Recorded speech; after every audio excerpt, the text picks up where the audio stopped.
Happy Wednesday, guys. How you doing? Welcome to the Academic Answers podcast. Thanks for joining us and thanks for listening in. And it's a pleasure to come to you to share with you my perspective.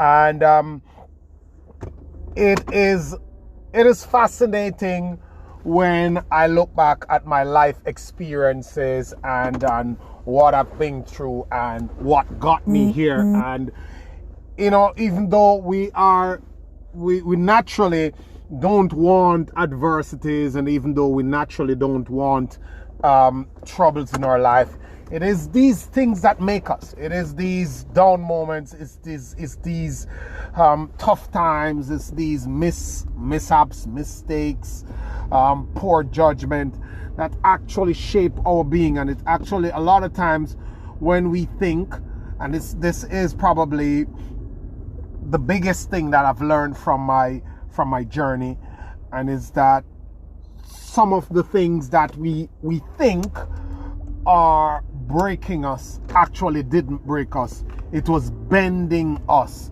into the right direction.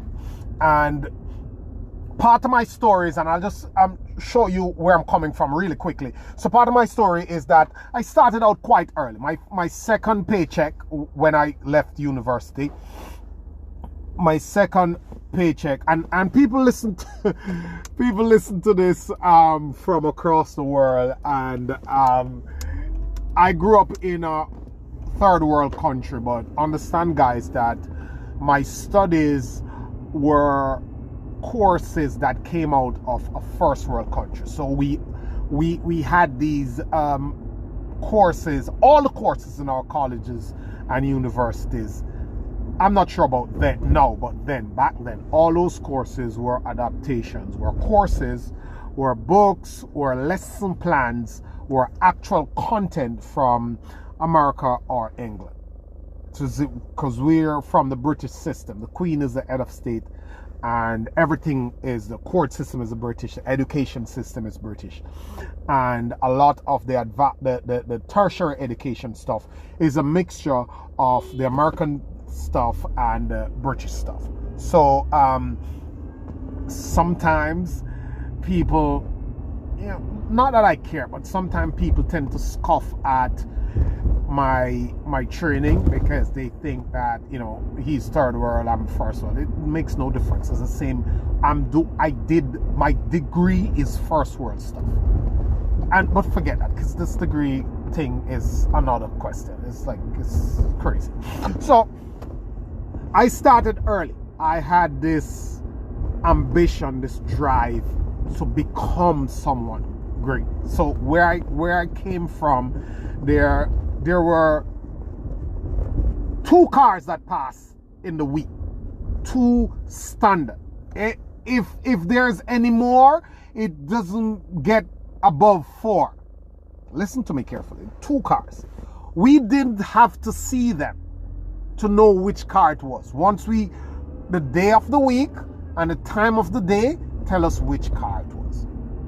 There was the guy that came with bread on a Wednesday, and there was the guy that came with fish on a Saturday morning. There's a fish van and the bread van.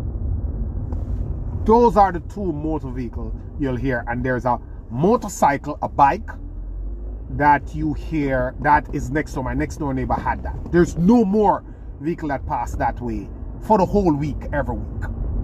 I'm from deep rural remote. There is no business place to inspire me. The only professional career I saw was the teacher who taught me in my grade school, and that's it. But I was able to see myself beyond my environment. So there's an apple tree, not American apples. There's OTET apple, or they call it Ethiopian apple, whatever. I just realized the other day that people call it Ethiopian apple too. My wife was telling me that, yeah, you know, I don't remember knowing. I probably do, but I sat underneath that OTET apple tree with ants falling on me and everything, and I dream. I dream of a better life. And the first thing that inspired me, there was a neighbor living, in fact, he was my cousin's grandfather that lived below me, because my house was on a hill, his was on the lower level. And then there was a road, like a dirt road, a little track, like on a farm. There's our farmlands all the way. This is a farming community. That's all it's subsistence farming. We lived off the land for the most part. And that neighbor was, I'm guessing he was about 65, 70 years old when I was a little kid growing up.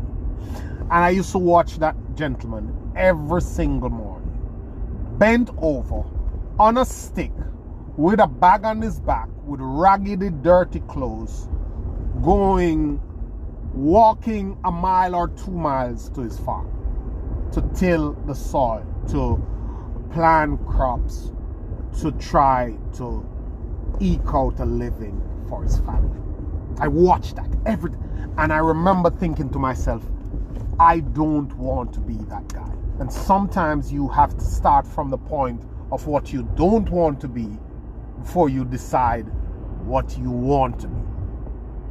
I was saying to myself, this is ridiculous. I don't want to be that guy. And my grandmother couldn't read and write. She was close to the colonial Jamaica and the colonial years of the British rule, when people were poor and the tricklings of the plantation of slavery was still strong in the culture and in the economy.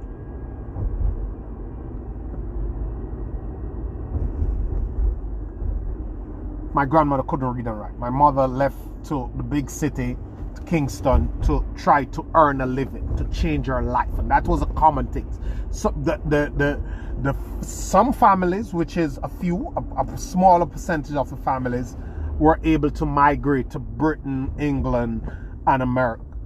Britain, Canada, and America. And then the rest, who couldn't, who wanted a better life, went to Kingston to be domestic helpers, to be factory workers.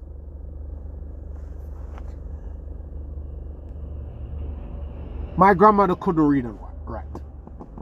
So there has never been a point in my life when someone said, go take up your book, go study. I've never heard that. I have never heard, go do your homework. But I had that internal drive to want to do it, because I saw it while I was dreaming. That was the only way out. And it's sad, because you know what? Now these days, anything is a way out. And just after education in Jamaica, the other thing was entertainment and sports. But sports wasn't getting the rural guys out, because there was no program to help them to develop. I remember my cousin, who wasn't so good academically, but was so talented in sports. And every time I think of him, I just imagine him growing up in another part of the country or in another country and realizing how much of I'm certain of it, how much of a celebrity would be in the sporting world. Any one of 4 different types of sports. At age 8, he was beating 50-year-old people from all over the parish in chess. Naturally, he was good. And there was no opportunity. So I remember seeing education as my only way out. All through grade school, nobody told me to take up my book. I did it naturally. All through high school, no one told me to take up my book. I did it naturally. All through university, there's not one soul tell me to do your work. I did. Nobody ever checked my homework. Nobody ever checked my grades. Nobody ever looked at my reports ever at all. I just did it, and people assume that this guy just does his stuff. Good. I did it. all through those academic years, I still didn't dream of stopping there. I dreamt of an abundant life. My dreams were to be very wealthy.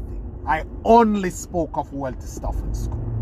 So I started early. What I did, first paycheck, I got this job at this hotel on the North Coast, and my first paycheck, I used it to put towards starting this business, like a beauty supply and a barber shop for my friends who were into that stuff, really close. And we said, okay, let's just go invest in this barbershop. And all we were doing, we were taking the money from it, and we were just having fun, going all over the place.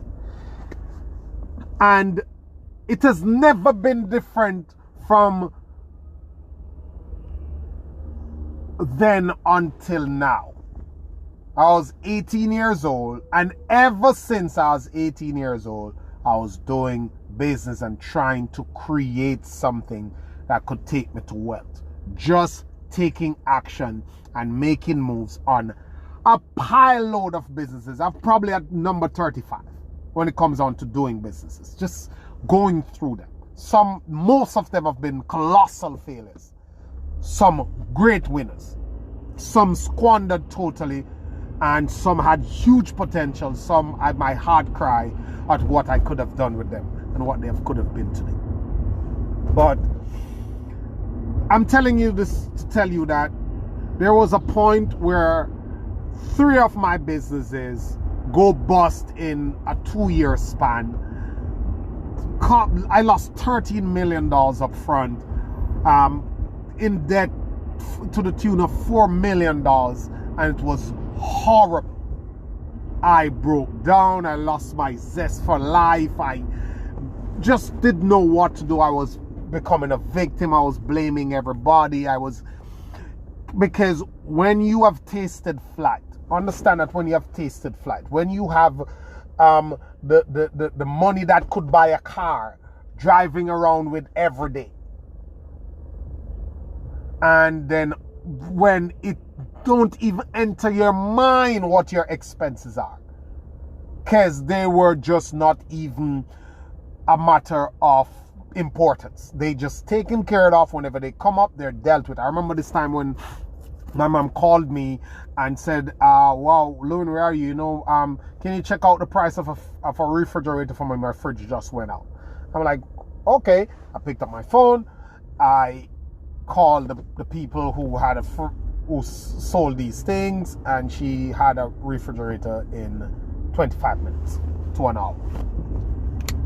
I remember going by her house one day, and she came out of her room drenched in sweat, because she lives in this community that gets really hot, and though the houses that are in that community are built with what they call slab. It's like some concrete that doesn't breathe well, so it traps the heat. And I saw her drenched in sweat. I'm like, no way. I pick up the phone. I call my AC guy. It was in by the weekend. I didn't think about the price. I didn't think about the cost. I never had to wait until the weekend. I never had to wait until a paycheck. I never had to ask a guy to give me a better price. I never asked him to give me a lower quality AC. I never asked for any money. There's no planning. None of that. I just did it. Fast forward a couple of years later to struggling with an old car, to struggling to pay the bills, to being backed up 4 months in rent, 5 months in rent, to be trying to hide from people that I owe money, to be getting crazy calls on my phone about money. Who will do what to me if I don't pay up, and all that foolishness. And I was at my lowest point. And this is the reason why you're listening to me now. My brother, younger brother, I have one brother, he's younger than I, had a girlfriend at the time when Amazon Kindle was just coming out. And she said, "Hey, Loan, do you read?" Look, the only books I've ever read is, there's one book I remember reading. I used to kind of sneak and try to find my uncle's Hustle and Reader's Digest porn books and read them when I was probably 9, 10. But I didn't read books. Only books I read through school were my textbooks. I didn't read any fiction or non-fiction outside of my textbooks. Those are only books I read. The only other one I can actually remember reading, which is a fiction, is Year in San Fernando, that I got in my literature class. I think it was third form literature, Year in San Fernando. I read that cover to cover, and I think I got halfway through this book called Animal Farm. There's a lot of lessons in that book. But I didn't read. And she gave me this book, this Kindle, and said I could borrow it, and there's a book on it. My friends, there's a book on the Kindle. I remember that book by Dr. Ben Carson called Big Picture Thinking. That book changed my life. That book is why you are listening to me now. That book proved to me that sometimes when life is happening, it's not happening to you, it's happening for you. And sometimes when you think you are broken, you are being bent in the right direction. After I read that book, and she had a way to add more books to the Kindle, between that time and now, I've been through, that's probably, what's 10, 20? Whoa, that's maybe 15 or 18 years ago. Between that time until now, I've read over 200 books. I have my Kindle, it's at home, I can show you. I have loads of books on it because I returned that Kindle to her. She was ready for it, and I purchased my Kindle for $450 on eBay. I remember that Kindle. Can you imagine a Kindle for $450 is just coming out, and it was the thing. And I've read over 200 and odd books. If I start to scroll on my Kindle now, it moves really quickly, and it's probably 25 in a slide. And that probably thing give me 5-6 scrolls of books loaded. Read them all. When I started to read, I woke up every morning for over 745 days. That's almost 2 years, or above 2 years, and wrote a blog, just unleashing all that I have learned in my reading and expressing how I feel. And as I go deeper into doing this, writing that blog on Facebook, you can go, it's Academy of Success, Success, Full Potential and Happiness. This is how this podcast was started, because people start to ask me questions, and it become kind of difficult for me to sit and write with my new family and a baby and a wife and that stuff. So I started to speak, and I wrote all those blogs every single morning, because I realized when I put it all together, as Steve Jobs said, you cannot connect the dots looking backward. You cannot connect the dots looking forward. You only can connect them looking backward.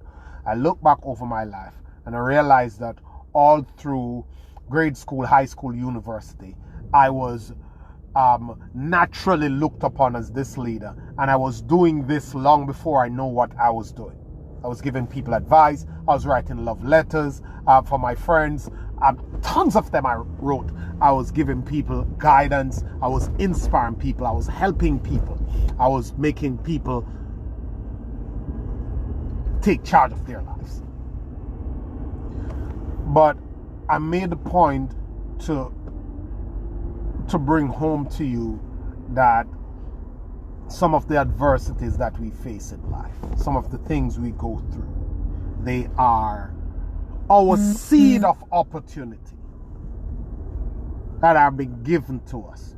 But things don't always come as a polished piece of jewelry. Sometimes you have to dig Sometimes it have to go through the grind, like you get a piece of Kesselite rock that is molded, dug up 3,000 feet from below the earth, molded through intense amount of heat and brought to the marketplace as diamonds.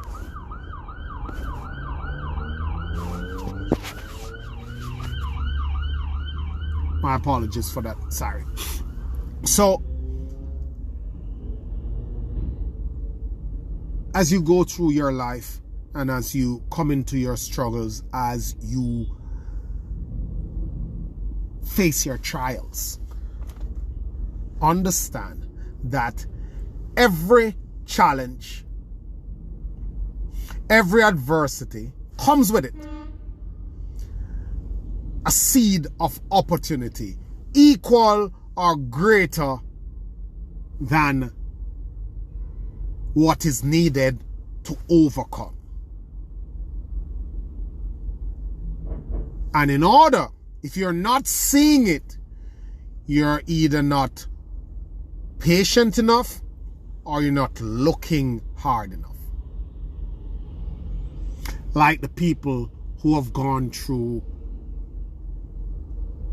years of illnesses, who have gone through years of abuse, who have gone through years of depression and have pulled themselves out and have come out here and have helped another 1,000 or 10,000 people to pull themselves out, have created an income stream from it, have changed their lives and the life of their families from that income stream, just by helping and sharing what they have gone through, using that seed, using that adversity, being bent, looking at life as them being bent rather than being broken, and going down the path and being diligent and disciplined and intelligent enough to package that, to use it to their advantage.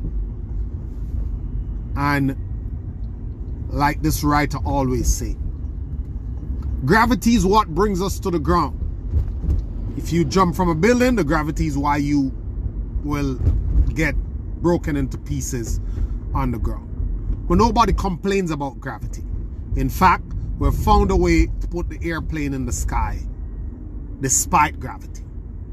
So, troubles in life will come. Problems, heartbreaks, the issues, the struggles. You have to know, you have to find a way to turn them into resources and to look at these struggles as creating new avenues. I'm not saying you're not supposed to be sad. I'm not saying you're not to go through it. I'm not saying you're not going to be down. I'm not saying that's going to be tough. I'm not saying it's not a big deal. I'm not discounting it. I'm just saying that if it happened, if it is happening, if it happened, what are you going to do next? Are you going to try to milk something from it? Are you going to use that lime to make lemonade? Or are you just going to choke on the lime? Thank you, my friends. Always a pleasure. Thanks for listening and have a great day. Remember that in life, you're not always being broken. You probably are being bent. Thank you. Have a good day.